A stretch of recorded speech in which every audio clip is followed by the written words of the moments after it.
इस वक्त की बड़ी खबर मैं आपको बताने जा रही हूं। भारत के बड़े उद्योगपति हैं गौतम अदानी। गौतम अदानी को लेकर देश में सियासत गरमाई रहती है।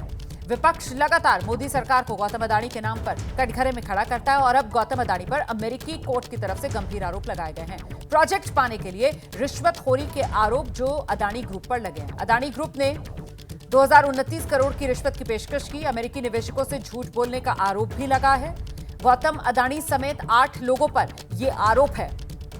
आरोपों के बाद अदानी ग्रुप के जो शेयर हैं उनकी कीमतें गिर गई हैं। उद्योगपति गौतम अदानी और उनके अदानी ग्रुप पर अमेरिका की फेडरल कोर्ट में ये गंभीर आरोप लगाए गए हैं। अदानी पर सोलर एनर्जी प्रोजेक्ट्स पाने के लिए रिश्वतखोरी का आरोप लगा है। आरोप है कि अदानी ने भारत सरकार के अधिकारियों को 2029 करोड़ रुपए रिश्वत दी। अदानी पर अमेरिकी निवेशकों से झूठे दावों और स्कीम के आधार पर पैसा जुटाने का आरोप है। न सिर्फ गौतम अदानी बल्कि गौतम अदानी के ग्रुप के 8 लोग और हैं जिन पर गंभीर आरोप लगाए गए हैं और इसी वजह से गौतम अदानी और उनका ग्रुप इस वक्त कटघरे में खड़ा हुआ है।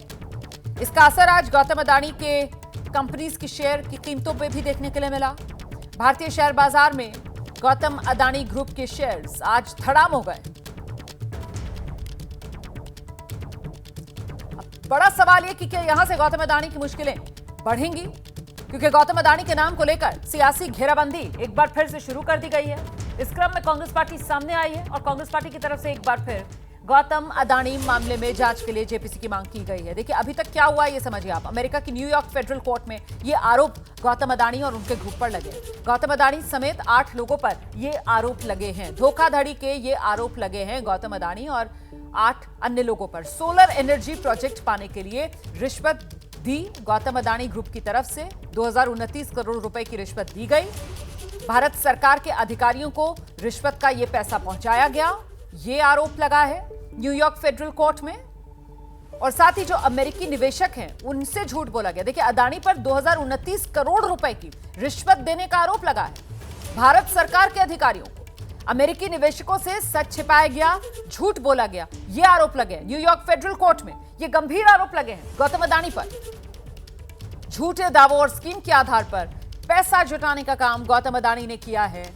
ये तमाम आरोप हैं जो अमेरिका न्यूयॉर्क फेडरल कोर्ट में गौतम अदानी पर आरोप लगे हैं। अदानी ग्रीन एनर्जी लिमिटेड के एमडी विनीत जैन पर भी आरोप लगे हैं। अदानी पर अमेरिकी कानून तोड़ने का आरोप लगाया गया है। अमेरिकी निवेशकों से झूठ बोलने का आरोप लगाया गया है।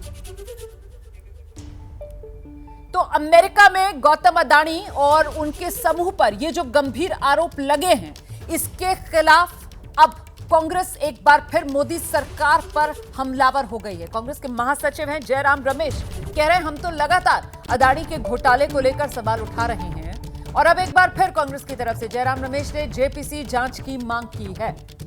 गौतम अदानी अमेरिका की कोर्ट में आरोपों के बूते कटघरे में खड़े हुए नजर आ रहे हैं और इसी को लेकर देश की सियासत में गौतम अदानी की एक बार फिर घेराबंदी कांग्रेस की तरफ से की जा रही है। जयराम रमेश कांग्रेस के बड़े नेता हैं, जेपीसी जांच की मांग कर रहे हैं।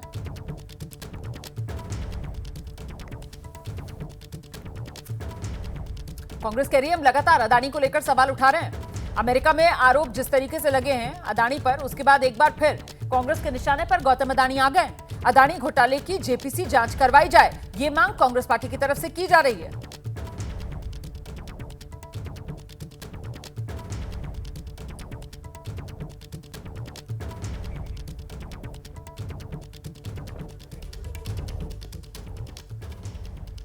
तो ये जो गौतम अदानी वाला मुद्दा है, ये एक बार फिर से सियासी तौर पर अब गरमा रहा है। एक तरफ तो कांग्रेस है जो जेपीसी जांच की मांग कर रही है और सिर्फ कांग्रेस की तरफ से ही नहीं बल्कि अन्य दलों की तरफ से भी, जिसमें शिवसेना उद्धव गुट शामिल है, वो भी गौतम अदानी पर हमलावर हो गया है। शिवसेना उद्धव गुट के सांसद हैं संजय राउत और प्रियंका चतुर्वेदी, गौतम अदानी पर गंभीर आरोप लगा रहे हैं। सुनिए। अडानी पर जो मामला हुआ है अमेरिका में और ट्रंप प्रशासन ने उसका अरेस्ट वारंट उनको अरेस्ट करने के लिए वारंट निकाला है। ये देश के लिए, मोदी जी के लिए, पूरे बीजेपी के लिए शर्म की बात है। अडानी की वजह से मोदी जी ने इस देश को एक धब्बा लगाया है। आपको बताना चाहता हूं, हिंडनबर्ग वगैरह लोगों का जो चल रहा था ना, उनको क्लीन चिट देने वाले लोग हैं।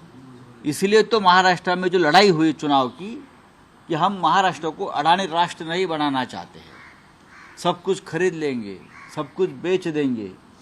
महाराष्ट्र में धारावी से लेकर एयरपोर्ट तक सब कुछ अडानी को बेच दिया। कैसे बेच दिया? क्योंकि चुनाव में 2000 करोड़ से ज़्यादा पैसा अडानी का यहाँ आया है। इस तरीके से आरोप सिद्ध हुए हैं, कन्विक्शन हुआ है, इंडाइटमेंट हुआ है। काश अगर हमारी खुद की इन्वेस्टिगेटिव एजेंसीज जब इस तरीके की रिपोर्ट सामने आई थी उस पर इन्वेस्टिगेशन करते, फ्री एंड फेयर मैनर में करते हैं। एक जो कॉर्पोरेट गवर्नेंस की बात करते हैं, कॉर्पोरेट रिस्पॉन्सिबिलिटी की बात करते हैं, कॉर्पोरेट अकाउंटेबिलिटी की बात करते हैं, उसको ध्यान में रखकर अगर इंडस्ट्रियलिस्ट पे कोई कार्रवाई इन द सेंस कि उनसे कहें नियम कानूनों का पालन करें। पर हमने देखा कैसे एजेंसीज भी उनको डिफेंड करने में लगी हुई थी। सेबी आज तक उन पे आरोप नहीं सिद्ध कर पाई है, बल्कि दूसरे कोर्ट्स में वो आरोप सिद्ध हो गए हैं। ये अगर अडानी पे इस तरीके के गंभीर आरोप लगते हैं और इंडाइटमेंट होता है, ये हमारे देश के लिए, देश की क्रेडिबिलिटी के ऊपर प्रश्न चिन्ह उठता है। सालों से कमाई हुई क्रेडिबिलिटी, सालों से कमाई हुई इज्जत एक इंडस्ट्रियलिस्ट की वजह से गवा देना, मैं मानती हूँ बहुत ही दुर्भाग्यपूर्ण है। इंडस्ट्रियलिस्ट विकास करें, इंडिया की प्रगति में उनका योगदान रहे, पर इस तरीके से जो इंडिया में ही इन्वेस्टिगेशन होना चाहिए था, आज विदेशों में डंका बज रहा है। ये बेहद ही शर्मनाक है, दुखद है। आम आदमी पार्टी की तरफ से भी सांसद संजय सिंह कह रहे हैं अडानी के मामले में प्रधानमंत्री नरेंद्र मोदी को जवाब देना चाहिए। प्रधानमंत्री जी के मित्र गौतम अडानी पूरे दुनिया में भारत का नाम मिट्टी में मिलाने में लगे हुए हैं। पूरे दुनिया में अडानी ग्रुप ने भारत का नाम मिट्टी में मिलाने में अपनी भूमिका निभाई है। भारतीय जनता पार्टी और देश की सरकार आदरणीय नरेंद्र मोदी जी, पूरा देश तो उनके नाम नीलाम कर ही रहे हैं, बाहर भी जाते हैं तो उन्हीं के लिए धंधा दिलाने के बारे में सोचते हैं, उनकी चिंता उसी के बारे में होती है।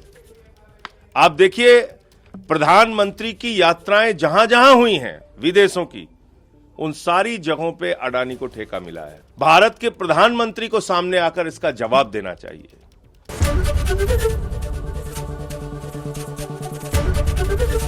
एबीपी गंगा, खबर आपकी, जुबान आपकी।